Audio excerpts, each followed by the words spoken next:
Bonjour à tous, on se retrouve aujourd'hui pour une toute nouvelle vidéo extrait de la semaine. Et cette semaine, on va parler de l'affaire Christian Quesada.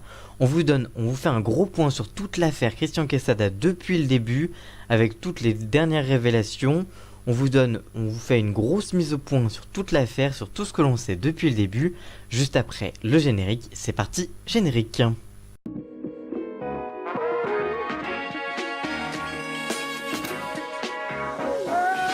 Le recordman des 12 coups de midi a été mis en examen mercredi dans la journée après avoir reconnu les faits. Le 23 septembre 2016, Christian Quesada est éliminé du jeu de TF1 avec les plus gros gains de l'histoire de l'émission de TF1 avec 809 392 € en poche. Mais depuis mercredi après-midi, c'est le choc. Selon les informations de RTL, Christian Quesada, recordman de l'émission Les 12 coups de midi sur TF1, a été mis en examen pour détention et diffusion d'images pédopornographiques. Le professeur, comme le surnommait Jean-Luc Reichmann, a reconnu les faits lors de sa garde à vue et a passé sa première nuit en prison jeudi. Les gendarmes ont retrouvé dans ses ordinateurs des milliers d'images et de vidéos pédopornographiques. Christian Quesada se serait fait passer pour un mineur selon le juge d'instruction chargé de l'affaire. Christian demandait à une jeune fille de, je cite, de se dévêtir, de lui envoyer des photos dénudées et lui a fait des propositions ouvertement sexuelles. Pour le moment, l'ancien candidat du jeu, je cite, se rend compte de la gravité des faits, mais explique avoir seulement consulté ces images et n'avoir jamais commis d'agression sexuelle. Une jeune fille aurait dénoncé Christian Quesada pour tentative de corruption de mineurs il y a plus de 1 an et demi. Il s'agit également d'un délit qui lui a été reproché. Un juge d'instruction a été nommé pour approfondir les investigations et expertiser des disques durs de ses ordinateurs. L'information judiciaire vient juste d'être ouverte il y a seulement quelques heures. Selon les informations du Parisien, Christian Quesada avait déjà été inquiété dans le passé par la justice. Une source du dossier révèle, je cite, « Il y avait déjà été fait état de comportement déviant envers des mineurs. Il y a une dizaine d'années, l'ancien participant au jeu de TF1 avait été impliqué dans 3 affaires impliquant des mineurs, des faits de corruption de mineurs, de détention d'images pédopornographiques, comme ce qui lui est reproché actuellement, et de l'exhibition. Ces faits lui ont été reprochés en 2001, 2003 et 2009, toujours selon les sources du Parisien. Le procureur de la République de Bourg-en-Bresse, Christian Rode, indique, c'est, je cite, le risque de réitération par rapport à son passé judiciaire qui peut expliquer la détention de Christian Quesada. Jean-Luc Reichmann, l'animateur des 12 coups de midi sur TF1, le jeu qui a révélé Christian Quesada, s'est exprimé sur son compte Instagram. Il commence, je cite, « Suite à la nouvelle dévastatrice que on a tous découvert hier, je suis ce matin sous le choc. Je ne peux qu'exprimer mon sentiment d'horreur, de dégoût et de colère. Je réitère aujourd'hui tout mon respect à la brigade des mineurs qui fait un travail remarquable au quotidien et également à toutes les personnes qui travaillent à combattre ces prédateurs qui peuvent de près ou de loin nous côtoyer. » Avant de conclure, je cite, « Cette rage qui s'empare de moi m'incite aujourd'hui plus que jamais à continuer mes combats, dont celui de protéger et d'accompagner au mieux nos enfants.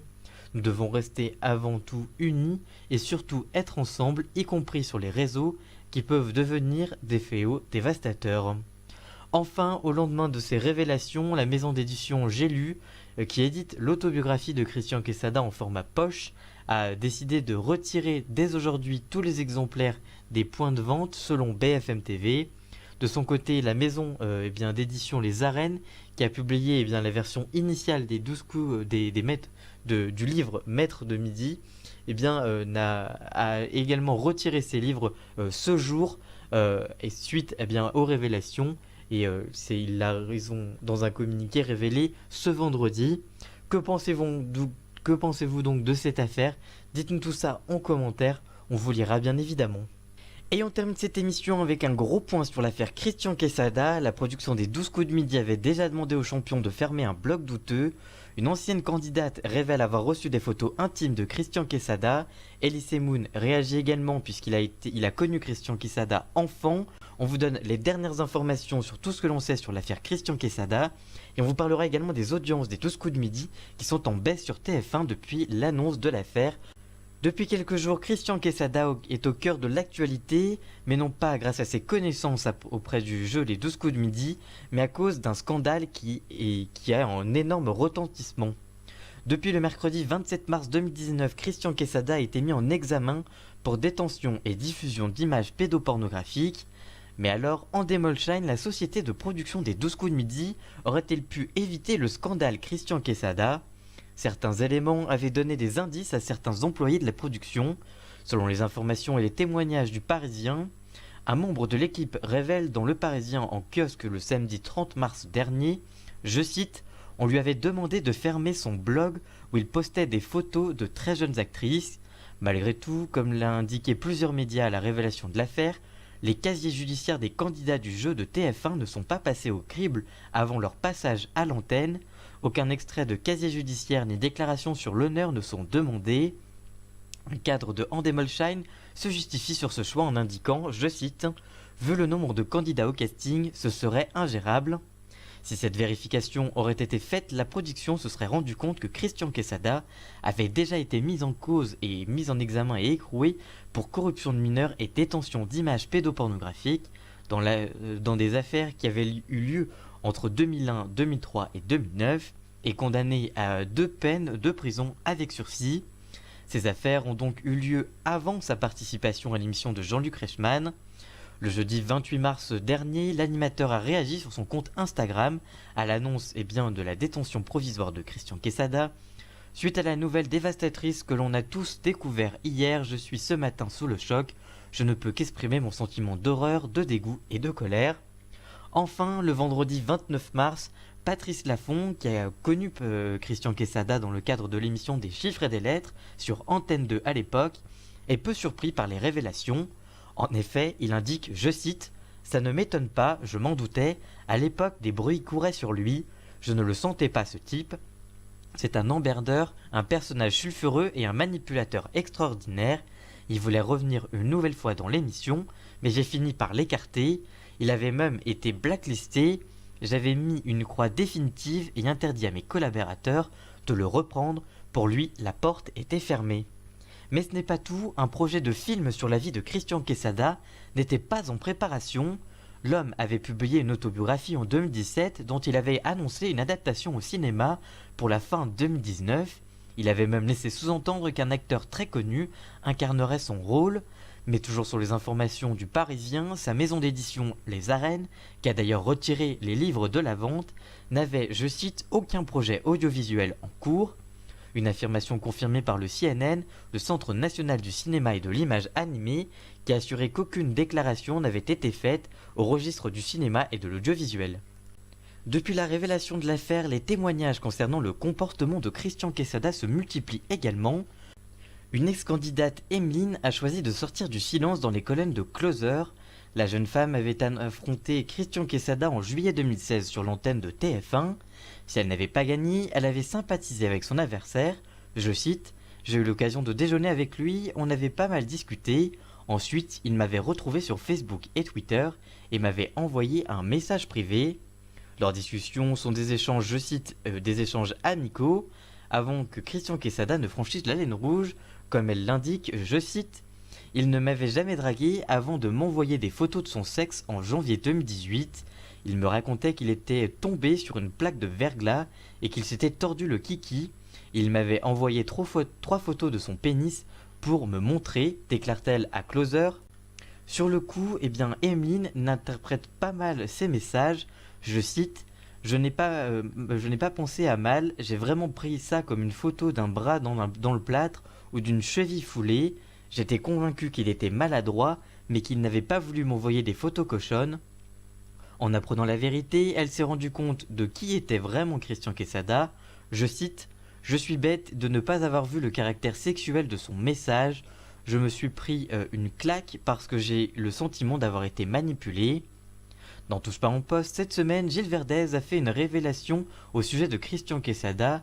Il indique, je cite, Christian Quesada s'apprêtait à s'investir dans une association de soutien scolaire, et ça, c'est une des raisons peut-être, on l'apprendra, pour laquelle l'enquête a abouti à ce moment-là. Cette semaine encore, Elie Semoun, interrogé par Laurent Ruquier sur RTL, l'humoriste s'est confié au sujet du candidat culte de TF1 qu'il connaît bien puisqu'il était à l'école avec lui. Elie Semoun ironise, je cite, quand je pense que quand je me suis fait casser ici quand j'avais dit aux grosses têtes qu'il était bizarre parce que j'étais à l'école avec lui, mais à l'époque j'avais son âge, donc je ne risquais rien. Il fait référence à une émission en 2017, je cite, c'était le teubé de la classe, tout le monde se foutait de sa gueule, il était super bizarre. Mais on va parler aussi, outre les révélations qui ont marqué les téléspectateurs, eh bien les audiences de TF1 sont également en baisse. En effet, du jeudi 28 mars, où il y a eu les annonces du scandale, puisque les annonces ont été faites le mercredi et les audiences sont sorties le jeudi. Donc du jeudi 28 mars au mercredi 3 avril, les 7 émissions ont réuni en moyenne 3,2 millions de Français et 36,2% du public âgé de 4 ans et plus. Sur la cible des ménagères, communiquée à 6 reprises, TF1 affichait un taux de 23,8%. Avant l'affaire Christian Quesada, les 7 émissions écoulées du jeudi 21 au mercredi 27 mars avaient diverti 3,4 millions de fidèles et 36,7% de parts de marché. Quant aux femmes responsables des achats de moins de 50 ans, sur une base égale de 6 jours, elles avaient privilégié le jeu de Jean-Luc Lemoyne pour 27,7% d'entre elles, soit une baisse de près de 2 points pour TF1 depuis les faits. TF1 est donc en baisse depuis l'affaire. Est-ce que ça a vraiment un rapport entre l'affaire Christian Quesada et juste une érosion des audiences qui pourrait être classique en fait, une baisse d'audience, ça arrive à toutes les émissions.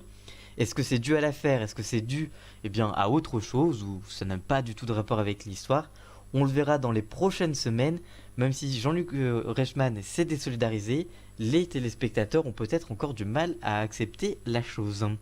Que pensez-vous encore de ces dernières révélations? Pensez-vous que la production aurait pu éviter ce scandale? Que pensez-vous de tous ces témoins qui témoignent et qui parlent en ce moment sur Christian Quesada? Que pensez-vous de cette affaire? Que pensez-vous également des audiences qui baissent pour TF1? Dites-nous tout ça en commentaire, ça m'intéresse vraiment de vous lire et on vous répondra bien évidemment.